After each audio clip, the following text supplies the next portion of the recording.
I finally got my internal medicine evaluations and we're gonna go through them together. I've never done this before, but I think I'm gonna go back and reread all of my evaluations on camera for you, just so you can actually hear what the residents and attendings are saying about me. And we're just gonna get into all of that, okay? Yeah, let's do it. Hey y'all, welcome back to Made It to Medicine with Vix. That is me. If you are new here, hi, come on and sit down, grab you a seat, let's get acquainted. And if you are a returning viewer, hey family, what's up? I want you to hit the like button, hit the subscribe button, drop me a comment down below. I always pin a comment and I'm asking a question, something to stimulate and start some conversation. So let's get it going in the comments. So, I just got my internal medicine evaluations. This was my longest clerkship to date. At 8 weeks long, I only have one other 8-week clerkship, thank you Jesus, and that will be surgery. And then I go back to 6 weeks and a 4-week clerkship to end out the 3rd year. I am going to read to you all the things that my evaluators said about me. And we also get like scored between 1 to 5. 1 and 2s are underperforming, 3 is meets expectations, 4 is like above expectations, and 5 is basically like, you're stellar, you are superb. I'm not gonna go through the numbers because it's literally a whole bunch of names and I'm not going to name any of my evaluators, you know. I'm gonna keep that part confidential. But I did pull up my ComIR website to actually read to you all the things that the evaluators said about me. And since this rotation was 8 weeks long, I think we changed, attendings changed every 7 days, except I had one attending that was for 2 weeks.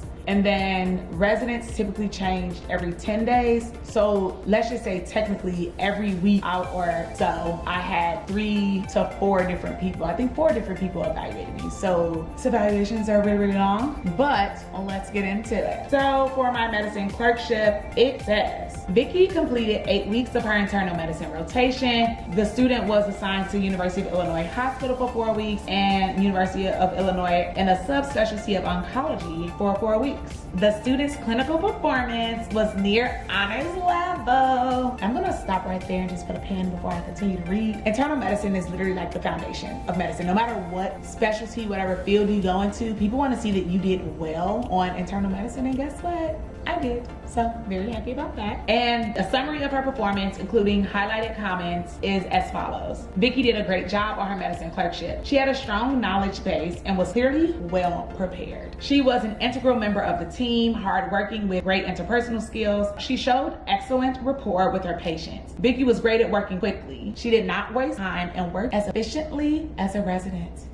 She also went above and beyond her role as an M3 medical student. She, without asking, would update handoffs, work on hospital courses as well. Vicky's maturity made me forget that she was an M3. Vicky was a great medical student to work with. She always showed up early and was prepared to give a thorough presentation of her patients during rounds. She displayed significant professionalism and empathy when interacting with her patients and addressing their medical concerns. Given her timeliness, reliability, professionalism, I am confident she will make a well-rounded physician. She showed a lot of interest and was proactive in helping the team, because who's a team player? This girl.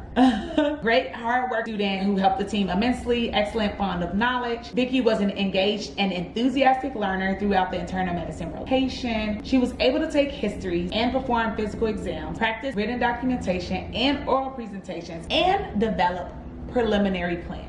She communicated well with patients, family members, ancillary medical staff, and consultants. So that part right there, I guess I could go back and see who actually wrote it. I really love that part because yes, it is great to hear like things of me being a great team player. Like these are all very important because obviously you're not working by yourself, you're on a team, you are working with others, and you don't want to be a poor team sport. But to say that I was great with the other staff, like the people who are not medical students, who are not residents, who are not attendings, but ancillary staff, is like I was good with the nurses, I was good with the physical therapists, I was good with the occupational therapists, I was good at making consultations. My very first senior that I had, she was actually the only one who came in and gave a paper of all of her written expectations. And I think I actually put it in my short white coat book that I keep, and I write down my growth and progress throughout the rotation. But I remember making a consult, and afterwards, like, well, actually during the call, she was like, no, don't say that. Don't say that. No, you should have said, and then she just took the phone, which was cool because I didn't know what I was doing. I believe it was week 1. And then after that, she was like, I never taught y'all how to make consults. So let me tell you, you start by saying your name, your department, what you're calling for, and give a one-liner on the patient. This is Jane Doe presenting with pulmonary embolism and is now the time for a consult. If they say yes, then you go into like a very, very brief history of what brought them in, and then end it by saying, my question is, because you don't want them to have to figure out, okay, so what did you call for? You said all these things, but what do you really want? Because everybody in the hospital is busy and time is precious and is valuable. So when she did that, I'm not sure if she's the one who wrote this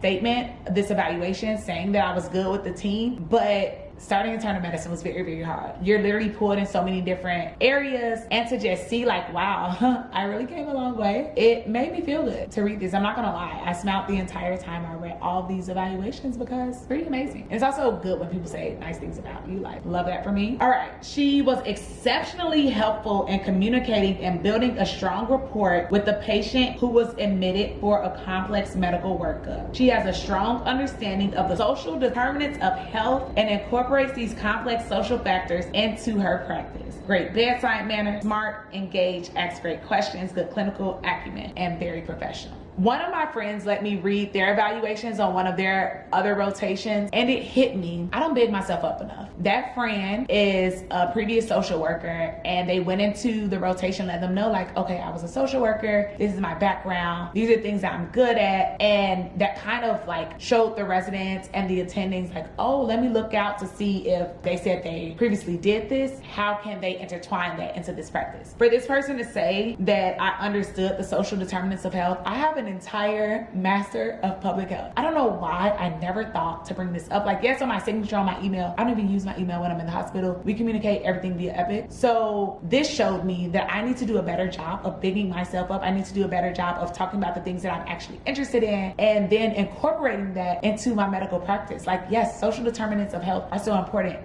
People are complex individuals. And the more we can understand that it's not just, you as the person, it's also your socioeconomic background, your education, where you're living. All these different things help to make up the human. And I want y'all to see how I incorporate that into my practice. So shout out to them for seeing it without me saying it. Like, that's amazing. Able to consistently organize history, presentations. Plans are usually organized, but sometimes not expansive or inclusive of all possibilities. Vicky did a great job during this rotation. Hardworking, built a great rapport with her patients, self-motivated, and always sought out learning opportunities. During the first half of the rotation, we had a sub-I, which is a sub-internship student, typically a fourth-year medical student. They're likely going into or applying to internal medicine. And you kind of look to them for the guidance because they've already completed the clerkship and they take on more patients than you. So when I was on the general wards, I didn't really take on that many patients because I was a little bit overwhelmed, still didn't really know what I was doing. But by the time I got to oncology, I was like, all right, my feet have been wet. I've done this for 4 weeks now. Let's challenge myself. Instead of just having 1 patient, 2 patients, let's do 3. And I think the day that I was about to have 4, one of my patients got discharged. So I didn't fully get to take on the role of a sub-I, because they can carry 4 to 6 patients, and I think we carry 3 to 4. But it did feel good to have that M4, someone to look up to and guide me and kind of direct me on, oh, this is how I should be moving as an M3 who wants to perform well on the rotation. She was confident and organized with her oral presentation. Funny, because my oral presentations were a mess. And I feel like almost every person told me like, all right, you're getting better, but you need to stick with the SOAP format. You need to start with the subjective, go to the objective, assessment, then plan. And like sometimes when I would do objective, which is like the vitals, I would forget to look at the labs. So towards the end, I'm assuming this is someone who had me towards the end of the rotation. They started saying like, oh, this girl, she's getting it. She's getting the hang of it. And my nerves started going away as well. Like, I know I just got better at speaking in front of a crowd. And then the last attending had us doing walking rounds. So I got better at knowing my patient code, like front and back, and being able to give the presentation without looking at anything other than the labs. She worked well on our team, and I will be happy to work with her again. Vicky will be a great addition to any residency program. These evaluations are letters of recommendation. This is essentially my application to residency. So like all these things I'm reading to you, all the programs I apply to in a year, they're gonna be looking at this and saying like, yes, I want her to be a doctor in my program, or hard pass. So it just like, keep that in mind when you, like, if you ever get to this point, or if you're just like listening to my journey, evaluations, they need to be something good that the student has done. And there is also a place on your file for them to add in feedback on ways that you can improve. And I definitely want that feedback because I have more rotations to do, and whatever ways I can do better in or improve upon, I'm all here for it, right? So this one probably like warmed my heart the most. Student doctor Vicky did a fantastic job on her oncology inpatient rotation. She adapted quickly to feedback on her presentation format and brought a thorough knowledge for her patients and critical thinking to her presentations every day. She gave an excellent presentation on Whipple surgery and the anatomical changes. Mind you, I was so nervous, and Whipple is also something that I constantly will get confused, so I had to draw it out before giving the presentation. And then going up there, I kind of got nervous because all eyes were on me, but the attending was very patient with me. People asked me questions, I was able to answer them. So I was like, oh, I actually learned something. And teaching, you know, if you could teach someone something, you definitely know it. So that was cool. I have no doubt she will make an excellent future resident and attending. Wow. Like, that is so kind, especially coming from an attending. Like, thank you. Thank you for seeing me. Thank you for teaching me. Thanking you for allowing me room to make mistakes and then acknowledging the growth that I made. This is the same attending when they gave me feedback at the end, and they also gave me feedback throughout the week, which is what I love. Give me room, give me a chance to improve before giving me feedback at the end and I'm never working with you again. Like, they're amazing. That physician told me to my face, Vicky, you are brilliant, and I want everyone else to see how brilliant you are. I will never forget those words. Like, to say that and then write in here that student doctor and excellent presentation on this, excellent that, and I know that she's gonna be a great resident attending. Thank you. Like, thank you. And the last one is Vicky was eager to learn and work well with members of the team, diligent and curious student, advanced for year of training, thorough in her presentation and responded very well to feedback. Exemplary student, passionate about patient care and strong advocate for her patients. Mic drop. Like, seriously though, if you haven't learned by now, advocacy is a core tenet of who I am as a person. Not a second is gonna go by without me advocating for myself, but I'm not selfish. I advocate for everyone, sometimes probably too much, but in being a student doctor and an almost physician, I want to work with marginalized communities who some don't even have the words to fully say what they need, which is why I got a Master of Public Health to intertwine that in, and my master is in community health. So I went into a community and directly asked, what is it that you need? What are the things that you want to see improvements upon? Because I didn't want to come in like a dictator and just saying, okay, this is wrong, that is wrong, and let's just wrap this all up and start over. No, this is your environment and you have welcomed me into your space. How can I learn from you? And that's how I treat all my patients. What is it that you need? What is it that you need me to do? Can you further explain what your concern is and how can I help you?